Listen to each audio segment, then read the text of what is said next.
So because of Section 8 rules and because of Medicaid rules, I have to really limit how much cash I have on hand, and also how much cash I have in a bank account, between my personal bank account and also, the credit union, and also the bank account that the company that helps me with my disability has. It really limits how much I'm allowed to have to my name.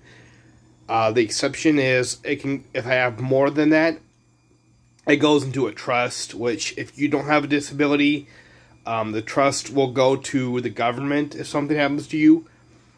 Since I'm with the company that helps people with disabilities, the money would go to them, but that's the way it works. So if you are on Section 8 and you don't have a disability, the extra money you could save up goes into a trust, and you can take money out of that while you're alive.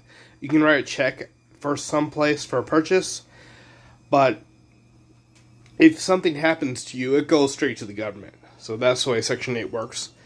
So I would like to save up money for continuing education at a local business, a local college, which aren't really college courses. They're just certifications, little certificate paper, basically, but it is education, in foreign languages.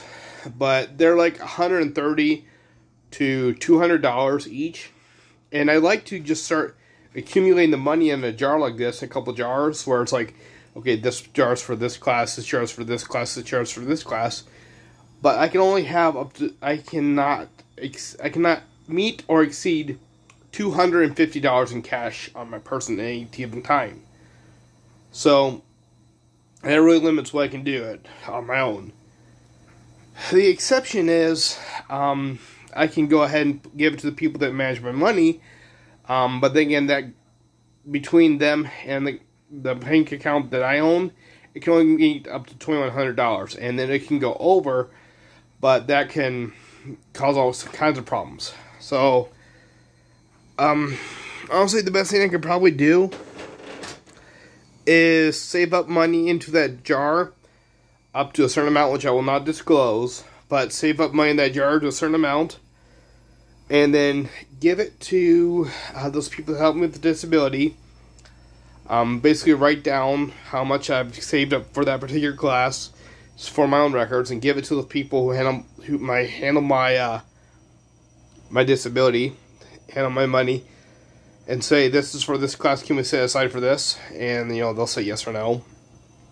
That all goes into one account for me. So I have to make sure not to go down, spend too much again, because it would come out of that money like it did before.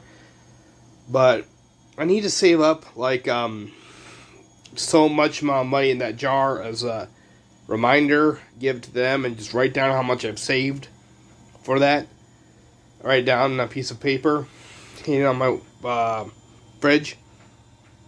And that's probably the plan, honestly. But anyway, that's just talking about how the government keeps me from having saving up for foreign language and continuing education.